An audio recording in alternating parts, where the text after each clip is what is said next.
ఈ గ్రామాల అభివృద్ధి తెలుగుదేశం పార్టీ ప్రధాన లక్ష్యంగా మాకు హామీ ఇవ్వాల్సిందిగా కోరుతా ఉన్నాం. ఎందుకోసం అంటే ఈరోజు ఆర్థికంగా అనేక అప్పులు చేసిన రాష్ట్రంలో అభివృద్ధి పని కావడం లేదు. గ్రామాల్లో సీసీ రోడ్లు కూడా వేయలేని పరిస్థితి. కాబట్టి గ్రామాల అభివృద్ధికి గతంలో అనేక రూపాయల కోట్లాది రూపాయలు కేటాయించి అభివృద్ధి చేశారు.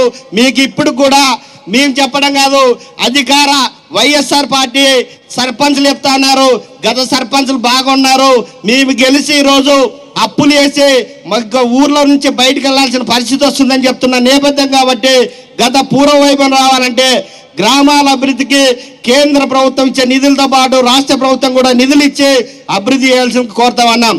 ఎందుకంటే సుమారు 14-15 ఆర్థిక సంఘం 8,650 కోట్ల రూపాయలు ఏకపక్షంగా మాకు తెలియకుండా తీర్మానం లేకుండా ఈరోజు దారి మళ్లించారు.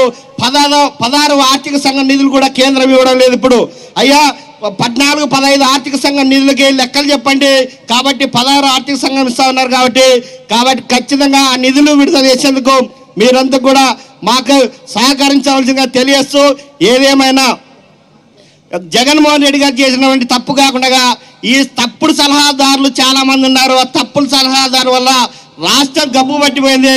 కాబట్టి స్థానిక సమస్యలపైన అవగాహన కలిగినటువంటి నేతలు ఇక్కడ ఉన్నారు. వారందరూ కూడా ప్రభుత్వం వచ్చిన తర్వాత అలాంటి నేతలకి అక్కడ ఆ సమస్యలు ఎవరికి ఏం బాగుంటుంది అనేది కేటాయించి వారిని గుర్తించాల్సిన అవసరం ఎంత. ఎందుకంటే రాజేంద్ర ప్రసాద్ గారు చాలా రోజుల నుంచి స్థానిక సమస్యల అభివృద్ధి కోసం పనిచేస్తూ ఉన్నారు. అలాంటి వ్యక్తులు కూడా ప్రాధాన్యత ఇవ్వాల్సిందిగా కోరుతూ, ఏదేమైనా చంద్రబాబు నాయుడు గారు ఖచ్చితంగా ముఖ్యమంత్రి అవుతారు, గ్రామాల అభివృద్ధి అవుతాయని మా నమ్మకం.